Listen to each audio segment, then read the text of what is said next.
Sunt președintele tuturor argeșenilor.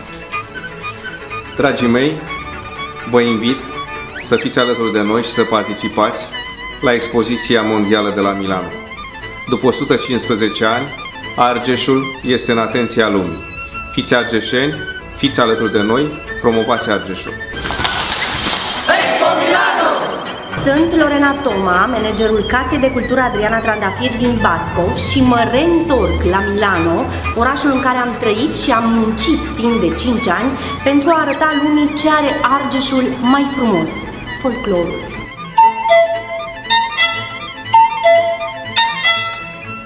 Suntem Taraful Doina Bascovului și la expoziția universală de la Milano, ca și înaintașii noștri, vom cânta ce are Argeșul mai frumos. Sunt primarul Comunei Bascov și voi fi alături de delegația Bascovului și Argeșului la Expo Milano 2015.